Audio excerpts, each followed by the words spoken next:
I'm gonna go against what a lot of people are expecting me to say, but I think that TF2 is getting to the point where it has too much stuff in it. You might say more content is better, right? And I would agree with that, except for new players. I've seen it myself firsthand.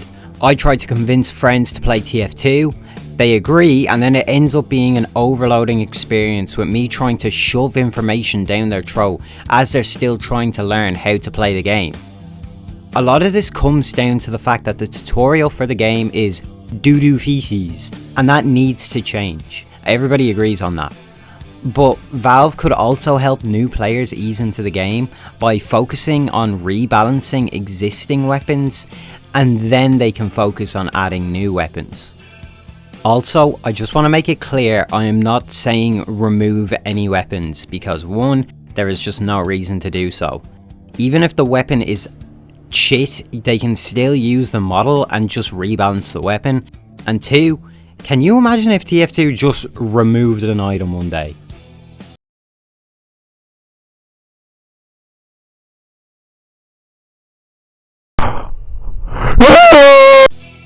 Don't think that would end too well.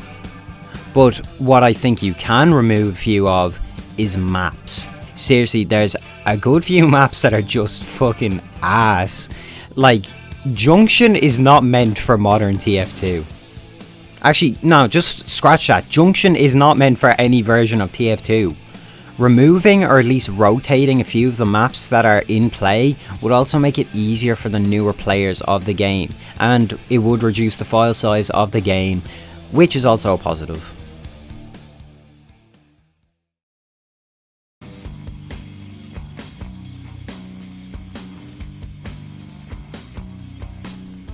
As it is, the built-in TF2 comp isn't horrendous.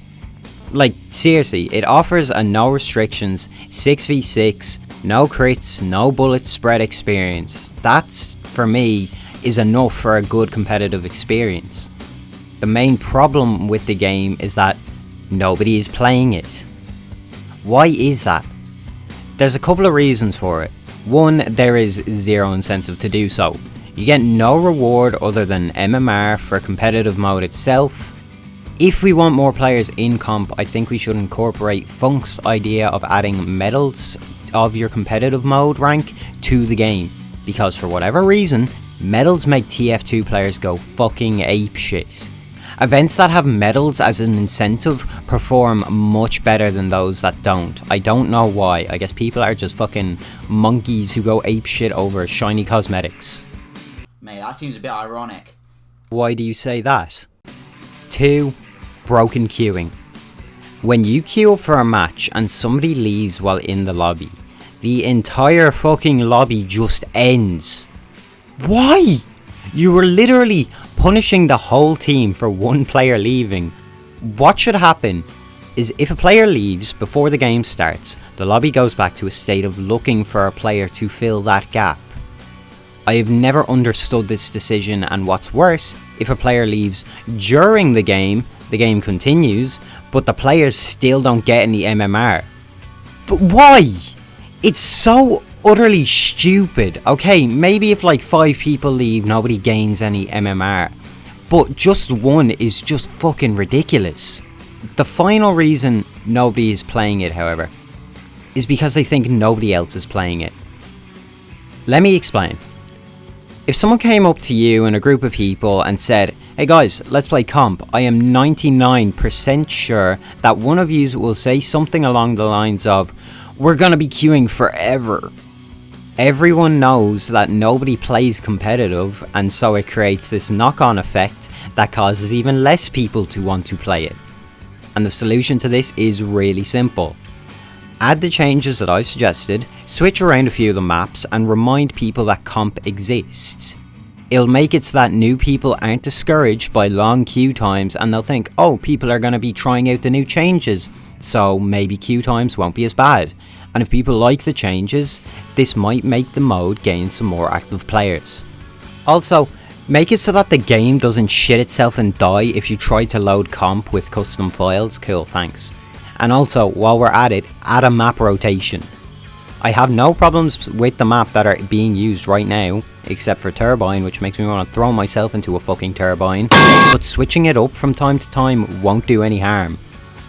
When Valve adds a crate to the game or a bug fix, just switch out some of the maps and see what the community's response is. It's not that hard. And the final thing, drop a lump sum into a TF2 tournament. Seriously, it is fucking depressing to see these skilled players arrange all these tournaments, practice for months, and then the prize pool is $3,000. If you divide that among 6 people, that's $500 each. That is barely enough to cover accommodation and transport to even get to these tournaments.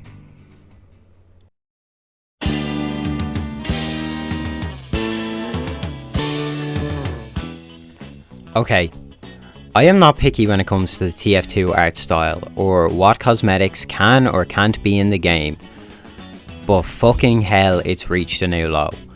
I know this is a hot button topic, and if it were a couple of years ago I would have said, yeah, workshoppers, just make whatever you want, because I trusted that Valve would only add quality submissions.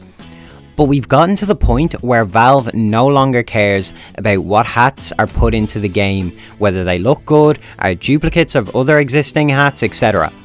And Valve, at the end of the day, is the main problem when it comes to quality control, because they have the final say about what gets in. But unfortunately, Valve has become unreliable and we don't know whether they're going to tighten their quality control anytime soon. So the responsibility has fallen on the workshop creators. So although this video is about things Valve can do to improve the game, while we're waiting on them to get their finger out of their hole, this is a message to workshoppers. Workshoppers, I say this as someone who knows how hard content creation is.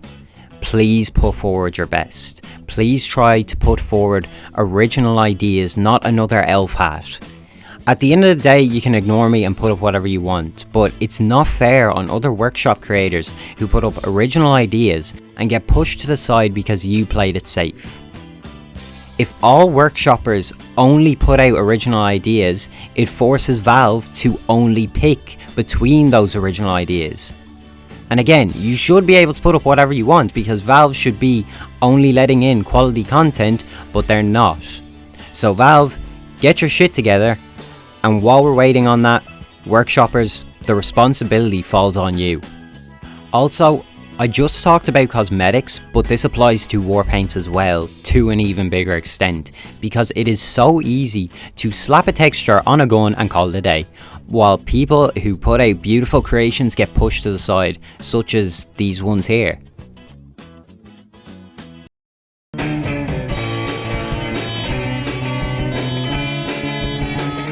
Replace capture the flag with player destruction. I'm not saying completely throw away capture the flag, but move its section into the extra game modes and create a new section for player destruction maps. It's literally a better CTF that, for whatever fucking reason, is only used during holiday updates. See, in CTF, the majority of people use it as a team deathmatch type of game mode because the objective is so heavily guarded by engineers it makes it almost impossible for classes like Scout.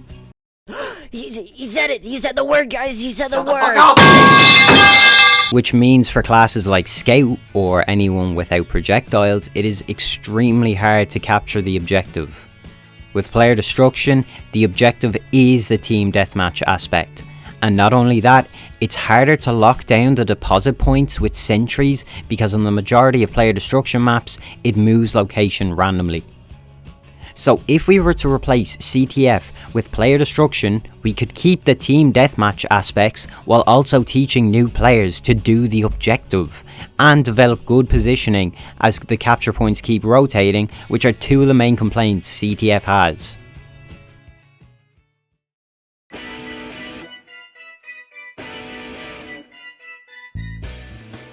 Please, fix coaching for fuck's sake. A tutorial with very little interaction can only do so much to teach new players how to play. What we need is a bigger emphasis on coaching. A lot of people say that there should be rewards and incentives for coaching, but I think the exact opposite. It needs to be the service that is done out of the generosity of the community and its players, not for a hat or something along those lines. Introducing prizes might just make it so that people queue up for coaching simply to get the rewards and not care about making sure new players know how to play. But at this moment in time, coaching is nearly impossible to do due to how TF2 handles connecting to official servers. So, yeah, get on that. That seems like an easy fix. Please just communicate with us. It's not hard at all. You don't have to share your full name, address, cock size, just give us something. I understand why Valve doesn't communicate. They don't want to have high expectations or standards to live up to, and they also don't want to completely spoil anything new they have in development. See, there's that, and then there's deafening radio silence. As for their tweet regarding Save TF2, that is not communication. That has told us nothing more than what we already know. What are you doing to help the problem specifically? Have you allocated staff to work solely on solving the problem? Have you hired a third-party team? This is nothing special. Again, I'm not saying you have to be ultra specific, because that would aid the bot hosters in knowing what you're planning to fix, but this is pathetic. If you're not willing to do the bare minimum, hand some of the control over to the community. I know we kind of fumbled the bag and broke our front teeth in the pavement with the Invasion update, but Left 4 Dead's Last Stand update proves that the community can make a good update.